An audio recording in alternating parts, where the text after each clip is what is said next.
Uh, let's see. What was that? I'm resident of Colorado for YouTube, Joel Sage. That's my buddy Butch Rosenbalm. That's my buddy Patrick McCray. We're here to review the 2009 Friday the 13th remake, which has a hell of a cast. Let's see, Jared Padalecki as Clay Miller, Daniel Panabaker, Amanda Brady, Travis Van Winkle, Aaron Yo, Derek Mears is your Jason. We have Caleb Gus as young Jason. It had a hell of a cast, but it also sounds like you haven't heard of most of these people. Some of these people I haven't, but there's 3 people I've heard of, and they're all in this movie. That's in life. Joel, yeah. Joel, there's 4. Oh, 4, sorry. And I was waiting to hear you say a name. Tom Welling, is he in it? The Knob Visitor. Major Kira from Deep Space Nine plays Pamela Voorhees. Oh, that's and right. To start the bitch fest, she is criminally wasted in that role because I was so excited for her to play Pam Voorhees. I remember you couldn't hide it. You were about to lose control. I think I liked it. I did too. Yeah. She plays Pamela Voorhees in the sequence where she gets beheaded, that's the one thing that shocked me most. What did you guys think of because this movie starts off very differently, obviously, because they're taking the first 4 films and sort of combining them with their story context. What did you guys think of the beheading of Pamela here early on? Well, I mean, it's fine if you're not her.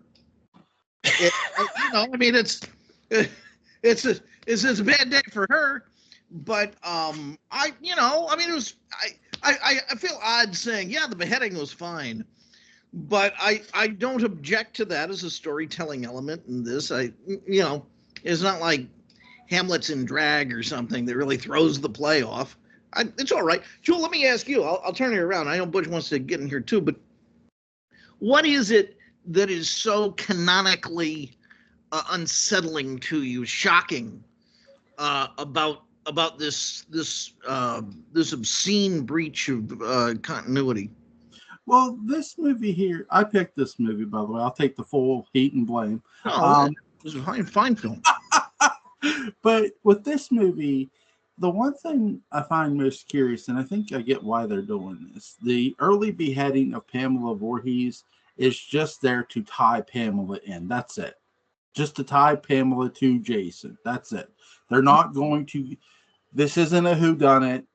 In many ways, too, now, the sequels, part 2 specifically and part 4, get into missing people because bodies do go missing.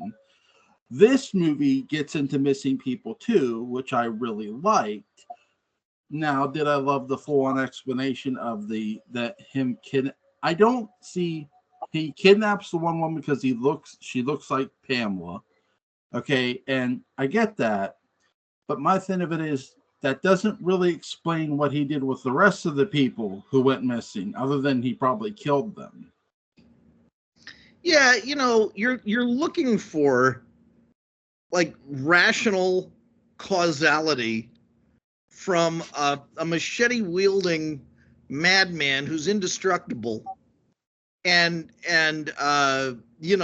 manages to kill someone almost with a motorboat that could strike any point in Crystal Lake and pop, it gets it right on the head. Now that to me says he's good at planning.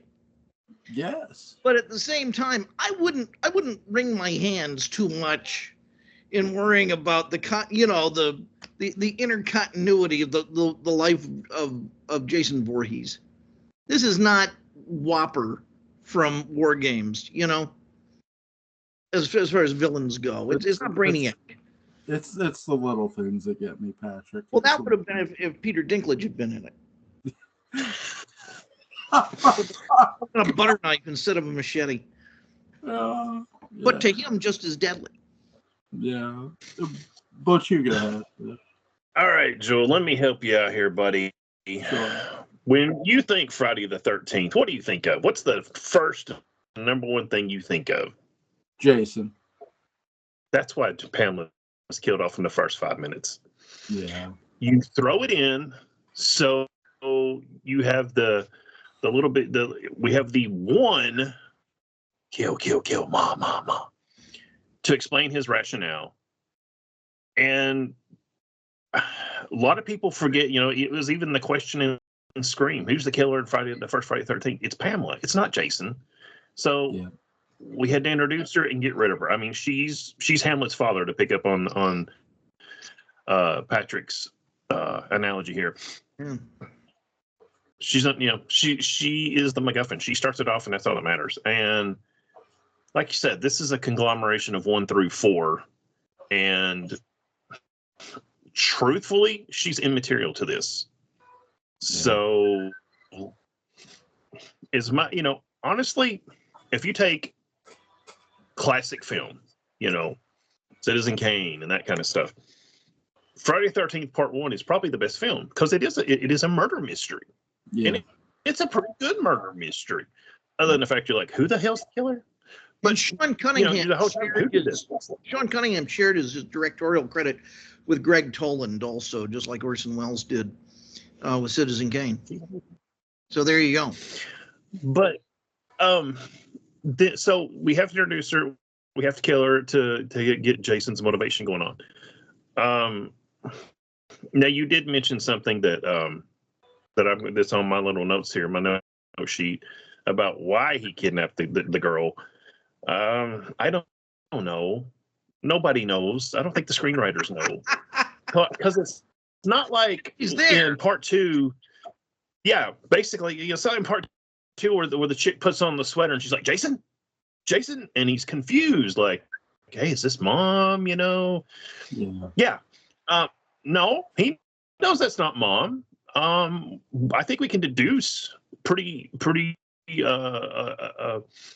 have a pretty good positive identifier that he has not sexually assaulted her, because we don't see any evidence of it. So why does he keep her? Why does he keep her and kill the others? I don't, because she looks like mommy. I don't think Jason. Well, you'll answer that, and then I want to. Well, in the movie, there's a locket of a young Pamela Voorhees. She looks like the young Pamela Voorhees, not Nana Visitor's Pamela Voorhees, not the older Pamela. I think that reinforces Butch's argument even more. No, I don't disagree with Butch. I'm just telling you the plot of the movie is she looks like the younger version of Pamela. But my thing of it is, did the storytellers do a great job of putting that in there? No, they did not. Did they do an okay job? Yeah, they did an okay job, not a great job. No, they didn't even do okay. I'm going to disagree respectfully. And I got to get something off my chest. The only reason I have this is because it's part of the box set. So, Butch, let me ask you a question. Is it okay if I didn't like this movie very much? It is perfcly wonderful, because this is a fetid, rotting, speak blasphemy piece of shit. I remember our mutual friend Patrick Mann. I went with Patrick Mann and his wife to see this film, and honestly, I said it then. I said it. I have a review of this on IMDb, and I'll say it again now. If I had saw the name Marcus Nispel, who is the alleged director of this piece of garbage, I wouldn't have gone. What else had he directed? Huh? What else had he put his magic touch on? The Platinum Dunes remake of Texas Chainsaw Massacre, which is Dunes, and I've checked out. Yeah, that right there. If I had known, and it's one of the reasons I've still never completely watched the remake of Nightmare on Elm Street, even though I thought Jackie Earle Haley was a great choice. Sure. And even he could overcome the stench. He had, and while we're at it, actually, I didn't watch that disc. Another mutual friend of mine and Patrick's, Doug Dobbs, our friend over at Disheveled at Dawn here on YouTube, he shared with me a digital copy of this with the quote killer cut, and that's actually what I watched, and it had a little bit more Nana, which made me happier because I don't even. All I remember her being in is the I hearing her voice. I don't even think we saw her. So that's one of my things. One of my minor complaints about this is Nana is just completely wasted, and it's like why didn't you hire? I don't know, some chick off the street to be the voice, because it doesn't matter. Yeah, I mean, Yeah. she's gone. It's just na hey goodbye. Yeah. My God. Oh my God. When did you guys first see this movie, Butch? As I said, opening weekend at the theater. I believe it was the 9 o'clock showing, and I hated it. I know you're a lot nicer than I am, and as I told Joel off camera before we started, I've had a crappy day, so this is a perfect day for me to just go off on a film I can't stand. Yes, put your dukes up, Rocky, because I'm coming, and I'm clever, and I'm Drago, and I'm whoever the guy is in 5, and you're going to go on that. There is actually, there is so much potential here. I mean, Joel mentioned there's a pretty basis of a pretty good cast. You got the tall guy, Jared. I think it's Padalecki. Is how you say his name from Supernatural. The tall guy, Derek Mears, who with what he is given, does a great job as Jason. He is totally brutal. Yeah. Danielle Panabaker. Some of you may know her from Flash. Yeah. And Nana Visitor. I mean, so you've got the basis of a good cast. I call it the good, the bad, and the Whiskey Tango. The bad, Marcus Nispel and Michael Bay. Why is Michael Bay remaking a Friday the 13th film? There's no explosions. Okay, there's a few explosions, but no. Go back to whatever you were doing. And then Sean Cunningham is involved with this. I mean, it's like, here's something I wondered. This seems to be an attempt to make and Patrick knows how much I hate this word, realistic Jason. Jason's not realistic, so stop. Yeah. No, I mean, that's fighting. A movie, just like a play, is the most unrealistic thing by its very nature. So why would you want to take this? That's like saying we're going to make a more realistic Willy Wonka. I mean, just why? Not that one is, but I mean, they're both sort of fantastic films, and let them be what they're supposed to be. I mean, it's like saying, hey, you'll like this champagne now because we put vitamins in it. Nobody, who would do that? Yeah, Mark Nispel.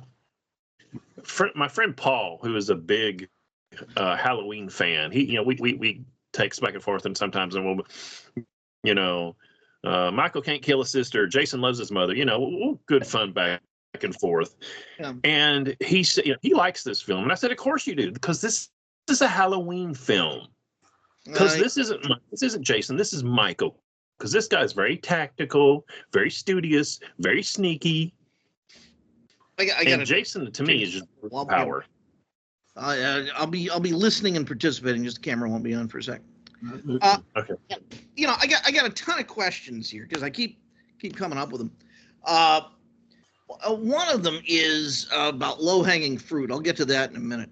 But my first question is, you talk about whether or not there was a sexual assault by Jason. Is Jason even interested? Does he have a libido? I mean, really, is that, or did it just get bitten off in the lake or something like that? And it's not I don't see him as being, I mean, he's aware of sexuality because he punishes people for it. But I don't see him like having much of he doesn't have an OkCupid profile. No, yeah, especially he's not if you will, classic Jason from the original films. Yeah. And this guy. Well, that's what no. yeah, they're not. None of them are interested in sex. There's a old story, and it kind of tied slasher films to the old urban legends stories. About the hook hanging from the door. Yeah. How the reason Jason is trying to kill or is killing all these teenagers having sex is he's somehow trying to stop his own birth. Stop his own birth. Yeah. Wow, that's deep. Yeah. I don't know how much I buy it, but also by the same token, let's be honest, you're usually pretty distracted during sex. So yeah, of course the poor undeveloped child could drown. Yeah. But no, he's not interested in sex, either one of them. Yeah, all right. I would say too about the rumor in question about him trying to stop his own birth is the character who defeats that argument the most is Chris in 3, because she's not when they have that flashback in part 3.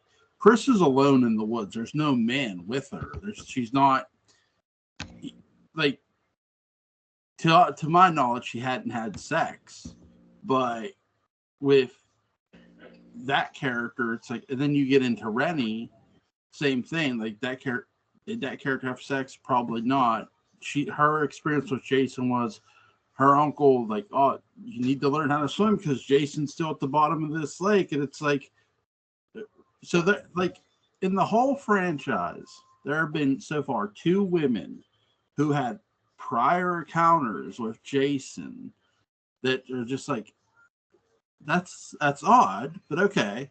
With this movie, you have a woman who is kidnapped, taken, because she looks like a younger version of Pamela. But here's the thing. The one thing they do with this movie that they don't fully explain, something I was hoping they'd do, is that the one woman says, people come up here, they don't just, they go missing and they stay gone. She's implying, I think what she's just implying is Jason just kills them. And that's fine. But my thing is, okay, that many missing, if there are that many people missing, and I it's like, okay, where the cop, you have one cop in this whole goddamn movie. There's one cop. It's like, where are the police? This would have made to me, my most frustrating tack of this movie is if you were going to get into missing people, don't talk about a town or a bunch of cops that are a part of a town, like Crystal Lake, for example. Have Camp Crystal Lake be on the Appalachian Trail, where it's up in the mountains, where people go to hike, where it goes off the trail. That's something they should have did with this movie, considering many people go missing on said trail. Yeah, they get bored to death. But Joel, three things, just not counterpoints but observations. The lady you're talking about, the people that go missing get killed, she's their version of Crazy Ralph. Yeah. Without the interesting part, or the mother of the kind of big dumb guy from part 3, maybe a little bit of both. 2, Sheriff Brack is actually not a bad guy. No, I mean, he you feel like he's going to harass Jared Clay, and he's actually kind of sympathetic to him. Hey man, he's basically saying, we did everything we could, and he is named for Peter Brack, who did the Friday the 13th Crystal Lake Memories book. At least according to IMDb. I mean, I'm not calling Sean or anybody up and asking them personally, but according to IMDb, that's where the sheriff got his name from. Yeah. I don't mind the sheriff in this movie. He does do a good job of making Jared's character a little, even feel sorry for him, like you're saying. Yeah. And because he's looking for his sister. Here's this woman who her mother was dying and stuff, and she was there for her, and the brother was not. Which it's like, okay, everybody deals with their own stuff a certain way. That's fine. The most fun of this movie is the mayhem and murder that Derek Mears gets to commit as Jason. Um, I wouldn't necessarily call him Michael too much. I do think both franchises have copied each other in certain ways. I'll give an example. Halloween 4, Michael did turn into Jason, very much so. With this, Derek Mears' portrayal of Jason is really well done, and I actually loved his portrayal of Swamp Thing too. Unfortunately, Warner Brothers were stupid and canceled it. But what do you do? What did you guys think of the cinematography of this movie? It was it was Caleb Deschanel-esque. It was fine. I mean, standards for these things have improved over the years, as cameras have gotten lighter, editing equipment's gotten more precise. They have to put things together like they're in a blender. Lighting has gotten better, although they use an inexcusable, a Dan Curtisian amount of day for night in this. It's just embarrassing for a movie of its budget. But it was okay. It's crisply edited. It didn't stand out to me, but that's maybe a good thing. It was fine. It stood out to me, but for all the wrong reasons. So tell me about that. Respectfully, Patrick, I think it sucked ass. Okay. You know how much I hate shaky cam. Yeah. There's a lot of shaky cam, and there's no need for that garbage. And there are too many scenes that are just so dark you can't tell what's going on. I mean, you have somebody screaming. I mean, I could be watching a pornographic film as much as Friday the 13th. Yeah. I'll hear someone screaming and some pounding sounds. And it's like, what the hell's going on? You can't. I mean, you can make a case for. I don't even see it. No, I said I've gotten so used to movies. Yeah. It I had in my head, well, maybe they wanted to do the less is more, or like in the classic Universal films where what you don't see is more scary.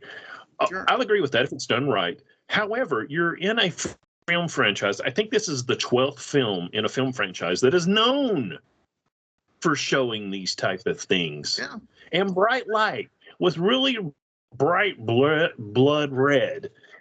And now you're going to try and, let's not show. No, another pitiful choice by another pitiful director and another pitiful producer. And it's just like, what are you doing? I mean, did you just go ahead? I have a question. Go. And some of this goes against the general, I guess, tradition of these movies, but it struck me. So I was watching Rocky the other day, and paying attention. Of course, Carl Weathers is the star of the movie, as far as I'm concerned, and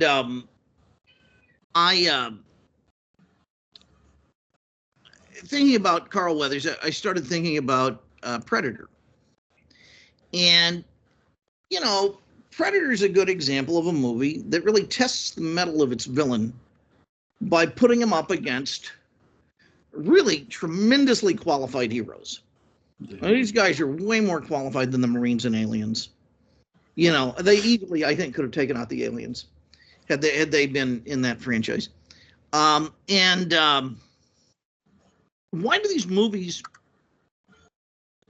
think they can get away with thrilling an audience by putting this guy who has all of these advantages against some of the least equipped people on the planet? A bunch of drunken teenagers. Why not have them go after a military base or just something like that? And that was really evident here because they were more loathsome than normal. Have they ever really pitted him, other than the thing where he's in it with Freddie and then he did the Fabio Christmas special, but have they ever really pitted him against a team of super competent people? Yes. Yeah. Part 9, and it ended in about 10 minutes with him being exploded. and that's why, part of it is it's the urban legend. Don't have sex, she'll die. Sure. Somebody will find out, something horrible will happen. There's that aspect to it, in my opinion, to every slasher film, but specifically and emotionally tied to the Friday the 13th franchise. Look, I'm running Joel off. And, He's terrified. I think you get a bit where you have adults that just want to see, horny teenagers be punished, whether it's a bit of, yeah, I was one of them, so I needed to be punished, and they don't even realize that. Or if it's just, it's stupid, horny teenagers, who cares? I'm gonna say something maybe, blasphemous.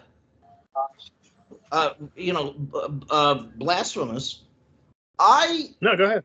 I don't think the adults going to see the movies care about the victims.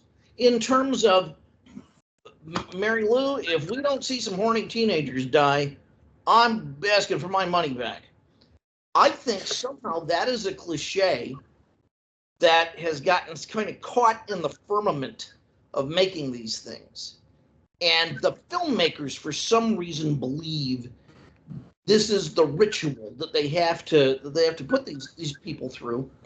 And I think that's monkey feathers. I think that's crazy. I think you could easily make a Jason movie. He had a totally different set of opponents that he was dealing with. And as long as you had the same frequency and novelty of kills in the same running time, I think people would be perfectly fine with it. I think they would probably say it was refreshing. You can start with him.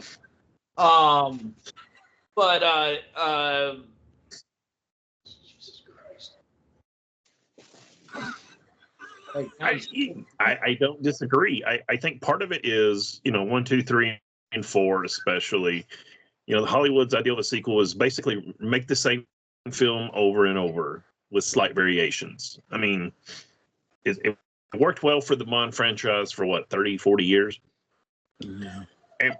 And it slowly started going away from that. Now, and what you're saying, I had an idea probably 20 years ago. Sarah and John Connor are being chased by a Terminator, and they run through Camp Crystal Lake because it's deserted. I'm serious. I would love to see that movie. Yeah. I had a two-parter. Where he's killed one of many times, and the Japanese government buys him to study him. How does he have this regenerative quality? And the ship goes down that he's on, that is like capsule, his hyperbaric chamber, is Michael Jackson tube, whatever it is. It goes down off Monster Island. And the radiation causes him to grow to giant size. Inexplicably, the mask, machete, and jumpsuit also grow to giant size. And he attacks Tokyo. And so Godzilla goes and fights him. My God, Godzilla versus Jason? That's a movie. He's taking out F-15s with his machete in midair, and then so they get a ray, an atomizer that particle shredder, and they shoot it at Jason, and they think it's over. And of course, the U.S. president is over there too, throwing up from sushi and broccoli and whatever else. And what they don't realize is that they have just created hundreds of millions of microscopic Jasons. And one climbs up the president's nose and is headed with a tiny machete towards the cerebral cortex. And so then in the next one, they have to get commandos in a submarine, like Jack Ryan and Ramius team up in an experimental submarine to go after him and deal with him in the president's head, not bathroom, but on a ship, but I mean, in his cabeza. And that's my two-parter. It's good, huh? Tell me you wouldn't go see that. I'd watch it. Oh, my God, everyone would. Those movies, considering you wouldn't spend much on them, would make money. Yeah.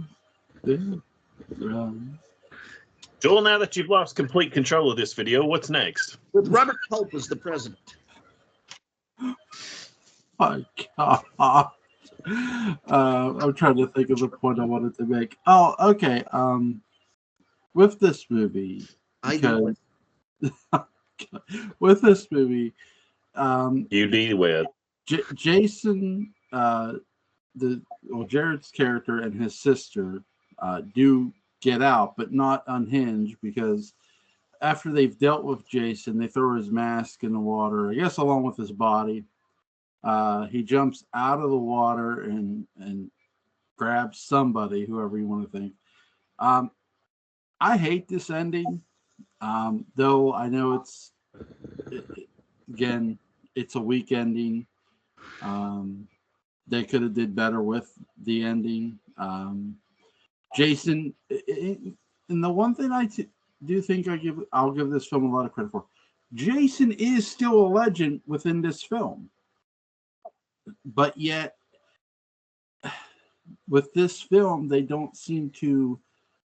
The ending doesn't placate to that too well. Because to me, if Jason's a legend of the film, okay, grab the girl, make her go missing again.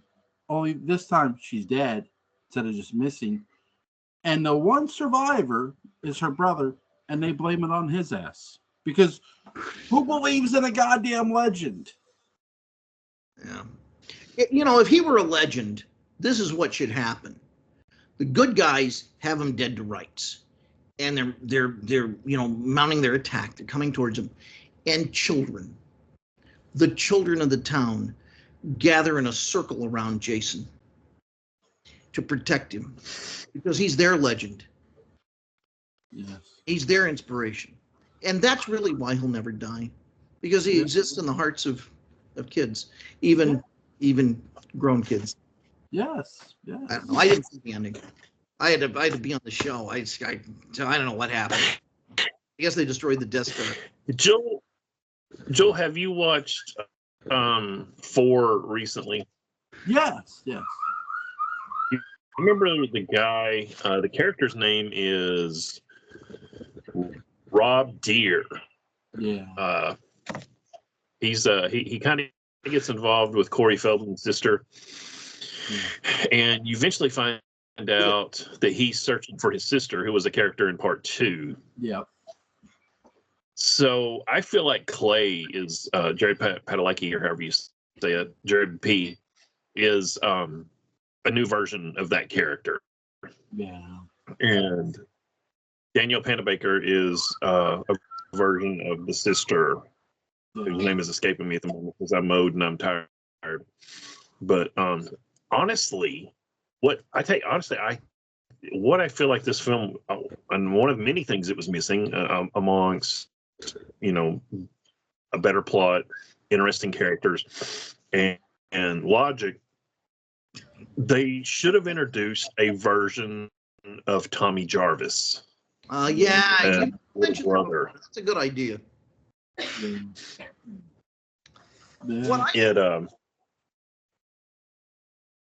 Oh, go ahead. No, it's wait, it's fine. Okay. That way, you get the brother, the sister, the love interest, and her little brother, who she had to bring along with the white boy Trash, whose house it was, which I have an interesting tidbit for him later. They get out, and they're like, the sheriff's there, and he's like, well, what's going on? And he's like, and the little boy goes, it was Jason. Mm-hmm. In the film. There's your legend ending. Yeah. It's a good ending. Yeah. In terms of legends, when the Bradys go to Hawaii, when Robert Reed gets on the plane to go there, he has straight hair. When he gets off, he's got the curly hair that would be his curse or blessing for the rest of his career. What went on that plane? Alice. Was the creature of the plane a hairdresser? And was it Butch from Theater of Blood? There was something on the wing of the plane. What happened? That's a Joel. That you probably don't understand that because that's that passing character actor that you don't know very well by the name of Vincent Price. He was in that episode of the Brady Bunch, and he was in this small little film called Theater of Blood with some lady named Diana Rigg. Lady Diana Rigg. I don't know why they call her that. Well, and one of his kills was he played a very stereotypical early 1970s hairdresser by the name of Butch, which is actually one of the first waves I ever found him going, "Hi, I'm Butch." I mean, and the obvious joke there is he's obviously not. And if I'm remembering correctly, because this is pulling out of my memory, that's the one, the identity he's using when he kills his real life wife, Coral Brown. His wife, the lovely actress Coral Brown. But since Joel doesn't know who Vincent Price is, I had to explain that to him. Would Steve Allen and Vincent Price ever pit their lovely wives, the actress, ... against each other? Because they would always introduce their wives the exact same way. Nah. It's been a hell of a party, though. I'd like to have a meal with those four people. Jane Meadows versus Coral Brown.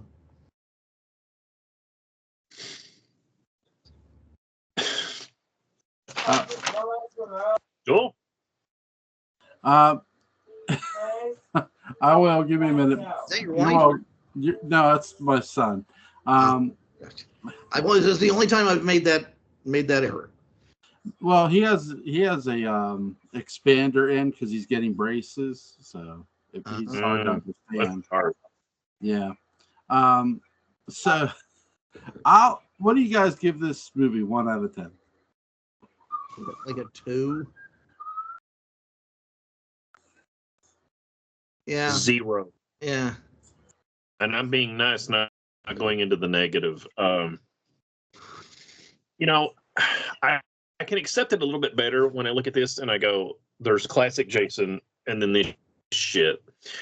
But that like when he has the chick in the sleeping bag and he sets it above the fire and slowly burns her. Like, Jason was many things but cruel. Yeah, he was pretty swift with those kills. Yeah, I mean, he picked one. He's like the one where he slammed. I think it's X where he's slamming the shit out of the sleeping bag against the tree. I mean, honestly, she was already dead. I mean, that's just cruel. I mean, this guy is honestly more of a serial killer, and I know I guess technically classic Jason is too, but there's no ritual to it. Other things I hate about this is the tunnels, the weed. The bus. Why is there a bus hidden in the ground? Huh?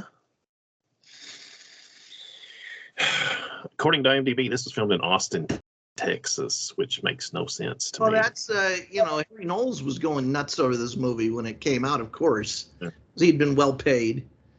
And, as usual. Sure, whatever his currency was. The spoiled rich boy, Trent. We mentioned him earlier. He's the guy that owns the house. He appeared in the Michael Bay Transformers film as Trent. So according to Michael Bay, I believe, according to IMDb, that's the same character. So Friday the 13th remake is in the same universe as Transformers. So does that set up Optimus versus Jason? I don't know. That's very optimistic. No, it's not. That movie would be over real quick. That would be over. What's he? How you going to stab a giant robot? Giant knife. In my version of Jason Takes Tokyo. Another thing about this film, it was allegedly written by the same screenwriters. I'll even give you their name because I wrote them down. Damian Shannon and Mark Swift. There is witness protection. Is there a more appropriate name for someone to write a Friday the 13th film with Damian? Allegedly, they wrote the first draft of Freddy versus Jason, which after watching this piece of trash, thankfully it was rewritten because I love the heck out of Freddy versus Jason. Movie. I guess it kind of boils down to the fact that you're not supposed to take the classic Friday the 13th films seriously. Campy, fun, silly, whatever term you want to use, that's fine. Use it. You're not supposed to take them serious. And this movie tries, in my opinion, way too hard to be serious and realistic, and it fails miserably at it. You want to talk serious and realistic? If I had made Freddy versus Jason, see, the problem there is that Freddy has all the quips. He's, he just runs roughshod in the verbal department. And so I would have given Jason, same thing I would have given Michael Myers, which would have changed Halloween a lot, a little stack of Post-its. And Freddy makes a quip, and Jason just stop and gets out the Post-it. And Robert Englund was still get to read it out loud, but they just would have been devastating, like Dick Cavett, which is what the audience wants. Repartee. Okay, Joel. I have been really nice to you tonight, Joel, because I was going to be a lot meaner, but out of respect for you, I've just stated the truth. What do you give this piece of trash? I give this a 6.5 out of 10. It's not that bad. It has a lot of good things. Number one, the fact that they do you get past Pamela Voorhees, fine. Because going into this movie, I wasn't expecting Jason to take a woman hostage at all. When Jason jumped at that woman, I thought she's dead. And when the shock was, holy shit, no, she's alive because she looks like Pamela, a young version of Pamela, it was shocking. And the characters, are they interesting in this movie? Some of them are. And then there's Trent, who's a douchebag, and gets killed, thank God. But on a summer's eve. I enjoy this movie more than you guys do. Is it great? No. I do think there's things they could have did that totally different that would have made this a lot better.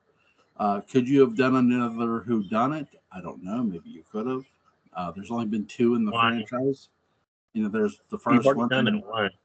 Yeah, part 1 and part 5, right? Two whodunits, right? Roy Burns and Pamela Voorhees. But I don't know. We'll see. It's going to be interesting to see what Peacock does with the Crystal Lake series. So. Now, you could do a whodunit where Jason receives an invitation to dinner at a very wealthy person's home. And so he's bewildered, but he goes. It's his day off. It's not a Friday the 13th. So he's not obligated to do these things. And someone's killed. And they don't think it's Jason necessarily. But then Jason, in a classic closed room mystery style, has to go through and intimidate through pantomime, the various subjects. And it would be sort of an Agatha Christie thing. I would go see that. Jason's got an ascot. A real Benoit Blanc kind of. The meal, however, is on Thursday the 12th. Thursday the 12th. And after the first murder, midnight, or he's going to go wacky. Yeah. And he's even apologizing. He says, guys, union rules. Midnight comes, you're all dead. So let's, keep things moving. There you go. I don't. So, is there anything you guys want to add before we get on out of here? When we did Night of the Living Dead 90, we talked about the new Harry Cooper and how you were supposed to hate him, how Tom Towles played him. You're supposed to hate him and you enjoy his death. Trent's the same way. You're supposed. He's like every jerk in any Friday the 13th film. You're just how much longer? Oh yeah, here he goes, and you just wait for it. Yeah. It's your turn to pick, Butch, in 2 weeks.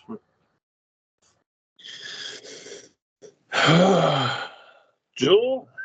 Yes. To cleanse my palate of this wretched hive of scum and villainy,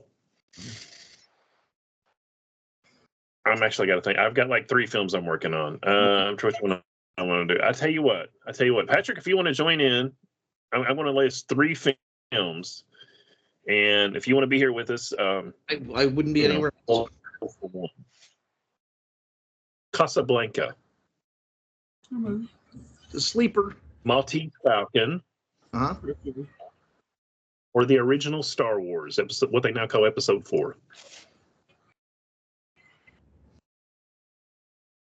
I know it's a cliche, but I'd be very curious to hear what we would have to say now with prequels and sequels and so on and so forth about Casablanca, about Star Wars. I'm very, very curious about that. Now I have the 4K 77. I don't know if I sent it to you or not, but so it looks good. Guys, guess what I picked up on DVD? Speaking of, before we go, Pellagra. Chlamydia? No, I picked up the complete Deep Space Nine box set. That's a great deal. Wait, was it one of those Target deals? No, I went to Walmart and got this. How much was it? $100. That's a great deal. My God, I paid $100 a season. Yeah, $100. So yeah. What are you looking? What are you interested in, Joel? Let's do Star Wars. Why not? I mean, I was going to say we don't have to watch. Well, I was going to say let's do Barbed Wire, but no. No. I would find something else to do that evening. Yeah. Oh no. Let's watch. Joel? Let's do. Joel? Yeah. No. You're pushing it, aren't you, Joel? No. Why don't we just first season of Stacked? I'd rather do that. I've never heard of that. What is it? It was a Pamela Anderson. Pamela Anderson TV series. Oh, okay. Either a library or a bookstore, and she finds the Dead Sea Scrolls or something. I don't know what. Something like that. Let's do Star Wars. Though I would love to do Maltese Falcon with the 3 of you eventually. We'll get to it, buddy. We'll get to it. Okay. So Star Wars. I'll go Star Wars. The 4th episode. All right, Episode 4 it is. For anybody that doesn't get the joke about Barbed Wire is a god-awful remake of Casablanca with, and I'm serious, this is a hard attack when I say this, Pamela Anderson playing the Humphrey Bogart role. Yeah. Humphrey Bogart played it in an early version. I think of it as the David Soul role. He was in the TV series. It couldn't be. You know what? I would take Mr. Bean over Pamela Anderson as Rick. So I enjoy looking at an attractive woman as much as anybody else. But yeah, have you? Just mentioning Casablanca real quick. There's a very funny Saturday Night Live skit with J.K. Simmons about Casablanca, and if you haven't seen it, you gotta go to YouTube right after this and watch it. It's it's like 5 minutes. And it's one of their funniest pieces they've done in a long. I'm going to watch it right after this. It's very funny. I don't think I've seen it. I will have to look it up. It's great. It's really cool. I'll find it, and I'll also leave a link to the Saturday Night Live YouTube. Excellent. You get your value for people saying. Yeah. Also, link to Patrick McCray's Dark Shadows Day book about in the description box. I'm sorry for making everybody sit through this review. I apologize in advance. There's not a masked cocky man behind me at all. First of all, guys, to Butch, have a safe and Merry Christmas to your family. You as well. Patrick, I'll see you Sunday, I'm sure. Okay. What are we talking about? We'll pick a movie. I have a suggestion. Sure. It's a newish movie. It's on Netflix, and it's called I think it's called It's What's Inside. Okay. A very, very, very interesting science fiction movie. Okay, we'll do that Sunday night. 10:30, good for Sunday. Yeah, okay. Let Alan know. I will. Guys, have a great night. Take care. Bye. Bye.